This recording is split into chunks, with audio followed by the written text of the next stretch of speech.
ನಮಸ್ಕಾರ ಸ್ನೇಹಿತರೆ, ಸ್ನೇಹ ಲೋಕಕ್ಕೆ ಚಾನಲ್ಗೆ ನಿಮ್ಮೆಲ್ಲರಿಗೂ ಸ್ವಾಗತ.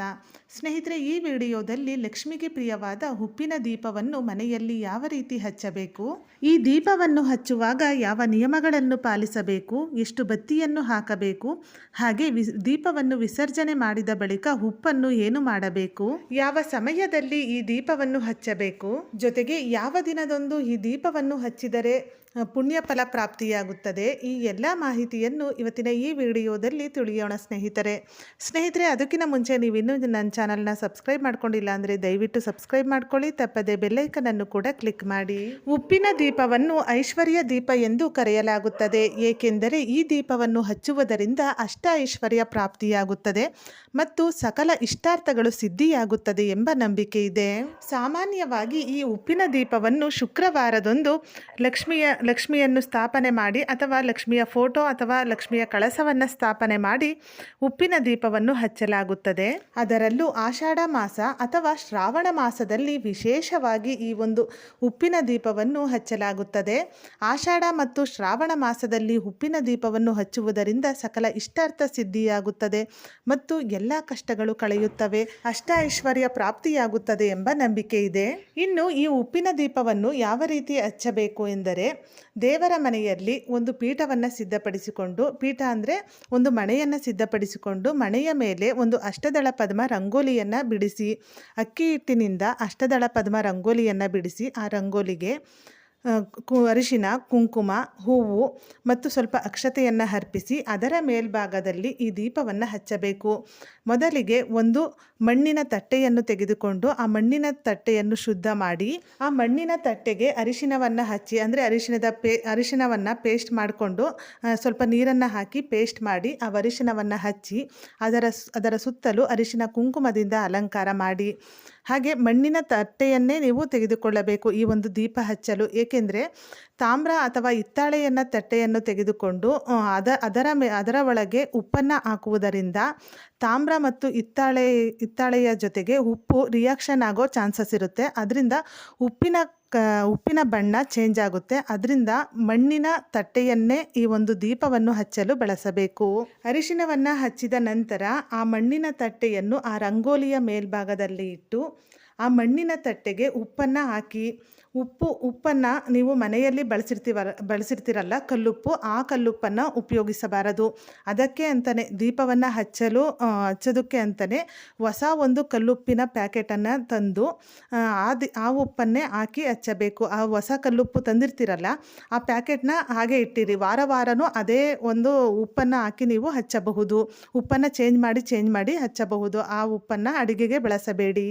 ಇನ್ನು ಉಪ್ಪನ್ನು ಹಾಕಿದ ನಂತರ ಅದರ ಮೇಲ್ಭಾಗದಲ್ಲಿ ಮಣ್ಣಿನ ದೀಪವನ್ನು ತೆಗೆದುಕೊಂಡು ಆ ಮಣ್ಣಿನ ದೀಪಕ್ಕೂ ಕೂಡ ಅರಿಶಿನವನ್ನು ಹಚ್ಚಿ ಅರಿಶಿನದ ಕುಂಕುಮದಿಂದ ಅಲಂಕಾರ ಮಾಡಿ ಆ ಉಪ್ಪಿನ ಮೇಲೆ ಇಟ್ಟು 2 ಬತ್ತಿ ಹಾಕಿ ನಂತರ ಎಣ್ಣೆಯನ್ನು ಹಾಕಬೇಕು. ಕೊಬ್ಬರಿ ಎಣ್ಣೆ ಅಥವಾ ಹಳ್ಳೆಣ್ಣೆಯನ್ನು ಬಳಸಬಹುದು.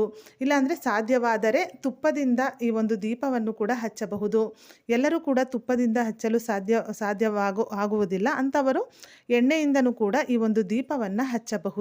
ಇನ್ನು ತುಪ್ಪದಿಂದ ಈ ಒಂದು ದೀಪವನ್ನು ಹಚ್ಚುವವರು ತುಪ್ಪವನ್ನು ಬಿಸಿ ಮಾಡಿಕೊಂಡು ಅದು ಲಿಕ್ವಿಡ್ ಆದ ನಂತರ ಆ ದೀಪಕ್ಕೆ ಹಾಕಿ.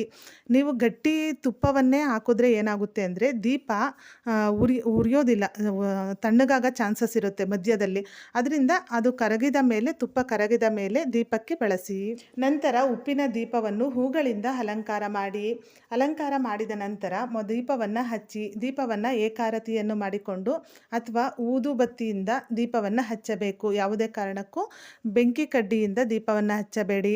ಊದುಗಡ್ಡಿಯಿಂದ ಅಥವಾ ಏಕಾರತಿ ಮಾಡಿಕೊಂಡು ದೀಪವನ್ನು ಹಚ್ಚುತ್ತಾ ನಿಮ್ಮ ಪ್ರಾರ್ಥನೆಯನ್ನು ಹೇಳಿಕೊಳ್ಳುತ್ತಾ, ನಿಮ್ಮ ಕಷ್ಟಗಳನ್ನು ಹೇಳಿಕೊಳ್ಳುತ್ತಾ, ನೀವು ಯಾವ ರೀತಿ ಈ ಒಂದು ದೀಪವನ್ನು ಹಚ್ಚಲು ಸಂಕಲ್ಪವನ್ನು ಮಾಡಿರ್ತೀರೋ ಆ ಸಂಕಲ್ಪವನ್ನು ಹೇಳಿಕೊಳ್ಳುತ್ತಾ ದೇವಿಯಲ್ಲಿ ಅಂದರೆ ಲಕ್ಷ್ಮೀ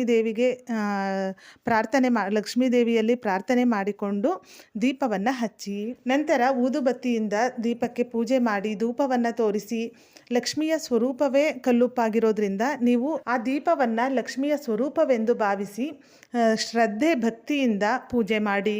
ಇನ್ನು ಯಾವ ಸಮಯದಲ್ಲಿ ಈ ಒಂದು ಉಪ್ಪಿನ ದೀಪವನ್ನು ಹಚ್ಚಬೇಕು ಎಂದರೆ ಶುಕ್ರವಾರದಂದು, ಅದರಲ್ಲೂ ಆಷಾಢ ಮಾಸ ಅಥವಾ ಶ್ರಾವಣ ಮಾಸದಲ್ಲಿ ಹಚ್ಚಬಹುದು. ಶುಕ್ರವಾರ ಬೆಳಗ್ಗೆ ಬ್ರಾಹ್ಮಿ ಮುಹೂರ್ತದಲ್ಲಿ ಈ ಒಂದು ದೀಪವನ್ನು ಹಚ್ಚಬಹುದು. ಅಂದರೆ ಸೂರ್ಯೋದಯಕ್ಕಿಂತ ಮುಂಚಿತವಾಗಿ ದೀಪವನ್ನು ಹಚ್ಚಬಹುದು.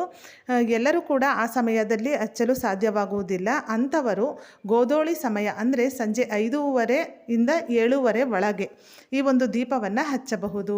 ಇನ್ನು ದೀಪವನ್ನು ಹಚ್ಚಿದ ನಂತರ ವಿಸರ್ಜನೆಯನ್ನು ಯಾವ ದಿನ ಮಾಡಬೇಕು ಅಂದರೆ ಮರುದಿನ ಅಂದರೆ ಶನಿವಾರ ಬೆಳಗ್ಗೆ ಮತ್ತೊಮ್ಮೆ ಸ್ನಾನವನ್ನು ಮಾಡಿಕೊಂಡು ದೀಪವನ್ನು ಸ್ವಲ್ಪ ಬಲಭಾಗಕ್ಕೆ ಅಲಗಾಡಿಸಿ ದೀಪವನ್ನು ವಿಸರ್ಜನೆ ಮಾಡಬಹುದು. ಅಂದರೆ ನೀವು ದೀಪವನ್ನು ಹಚ್ಚಿರ್ತೀರಲ್ಲ, ಎಣ್ಣೆ ಮತ್ತು ಬತ್ತಿ ಹಾಕಿ, ಎಣ್ಣೆ ಮತ್ತು ಬತ್ತಿ ಖಾಲಿಯಾಗೋವರೆಗೂ ಅಂದರೆ ಎಣ್ಣೆ ಖಾಲಿಯಾಗೋವರೆಗೂ ಉರಿಲಿ. ಮತ್ತೊಮ್ಮೆ ನೀವು ಎಣ್ಣೆಯನ್ನು ಹಾಕೋ ಅವಶ್ಯಕತೆ ಇಲ್ಲ. ಎಲ್ಲಿವರೆಗೂ ಉರಿಯುತ್ತೋ ಅಲ್ಲಿವರೆಗೂ ಆ ದೀಪ ಉರಿದು ಅದು ತಣ್ಣಗಾದ ನಂತರ ಮರುದಿನ ಶನಿವಾರ ಮತ್ತು ತಲೆಗೆ ಸ್ನಾನವನ್ನು ಮಾಡಿಕೊಂಡು ವಿಸರ್ಜನೆಯನ್ನು ಮಾಡಬಹುದು. ಇನ್ನು ಕಲ್ಲುಪ್ಪನ್ನು ಏನು ಮಾಡಬೇಕು ಎಂದರೆ ಆ ಕಲ್ಲುಪ್ಪನ್ನು ಒಂದು ಬಟ್ಟಲಿನಲ್ಲಿ ನೀರಾಕಿ ಆ ನೀರಿಗೆ ಕಲ್ಲುಪ್ಪನ್ನು ಹಾಕಿ ಆ ಕಲ್ಲುಪ್ಪೆಲ್ಲ ಕರಗಿದ ನಂತರ ಆ ಉಪ್ಪಿನ ನೀರನ್ನು ಯಾವುದಾದರೂ ಒಂದು ಗಿಡದ ಬುಡಕ್ಕೆ ಹಾಕಬಹುದು. ನಿಮ್ಮ ಮನೆಯ ಮುಂದೆ ಯಾವುದಾದ್ರೂ ಚಿಕ್ಕ ಗಿಡ ಇರುತ್ತಲ್ಲ ಅದಕ್ಕೆ ಹಾಕಿದ್ರೆ ಉಪ್ಪಿನಂಶ ಜಾಸ್ತಿ ಇರೋದ್ರಿಂದ ಗಿಡಗಳು ಹಾಳಾಗೋ ಚಾನ್ಸಸ್ ಇರುತ್ತೆ. ಅದರಿಂದ ಯಾವುದಾದ್ರೂ ನಿಮ್ಮ ಮನೆಯ ಅಕ್ಕಪಕ್ಕದಲ್ಲಿ ದೊಡ್ಡ ದೊಡ್ಡ ಮರಗಳಿದ್ದರೆ ಆ ಮರದ ಬುಡಕ್ಕೆ ಹಾಕಿ. ಒಟ್ಟಾರೆ ಯಾರೂ ತುಳಿದೇ ಇರುವಂತಹ ಜಾಗದಲ್ಲಿ ಈ ಉಪ್ಪಿನ ನೀರನ್ನು ಹಾಕಿ. ಇನ್ನು ಈ ಉಪ್ಪಿನ ದೀಪವನ್ನು ಹಚ್ಚುವವರು ಆ ದಿನದಂದು ಅಂದರೆ ಯಾವತ್ತು ನೀವು ದೀಪವನ್ನು ಹಚ್ಚುತ್ತೀರೋ ಆ ದಿನ ಮಾಂಸಾಹಾರವನ್ನು ಸೇವಿಸಬಾರದು. ಸ್ನೇಹಿತರೆ, ಈ ವಿಡಿಯೋದಲ್ಲಿ ಸಕಲ ಇಷ್ಟಾರ್ಥ ಸಿದ್ಧಿಗಾಗಿ ಹಚ್ಚುವಂತಹ ಉಪ್ಪಿನ ದೀಪ ಅಥವಾ ಐಶ್ವರ್ಯ ದೀಪವನ್ನು ಹಚ್ಚುವ ವಿಧಿವಿಧಾನವನ್ನು ತಿಳಿಸ್ಕೊಟ್ಟಿದ್ದೀನಿ. ಇವತ್ತಿನ ಈ ವಿಡಿಯೋ ನಿಮಗೆಲ್ಲ ಇಷ್ಟ ಆಗಿದೆ ಅಂದ್ಕೊಂಡಿದ್ದೀನಿ. ಇಷ್ಟ ಆಗಿದ್ದರೆ ವಿಡಿಯೋನ ಲೈಕ್ ಮಾಡಿ, ಹಾಗೆ ನಿಮ್ಮ ಫ್ರೆಂಡ್ಸ್ ಆ್ಯಂಡ್ ಫ್ಯಾಮಿಲಿಗೂ ಈ ವಿಡಿಯೋವನ್ನು ಶೇರ್ ಮಾಡಿ. ಇದೇ ಥರದ ಮತ್ತಷ್ಟು ಮಾಹಿತಿಗಾಗಿ ಸ್ನೇಹಲೋಕ KK ಚಾನಲ್ನ ಸಬ್ಸ್ಕ್ರೈಬ್ ಮಾಡಿಕೊಂಡು ಸಪೋರ್ಟ್ ಮಾಡಿ. ಕೊನೆ ತನಕ ವಿಡಿಯೋ ನೋಡಿದ ಎಲ್ಲರಿಗೂ ಧನ್ಯವಾದಗಳು. ಸರ್ವೇ ಜನ ಸುಖಿನೋ ಭವಂತು.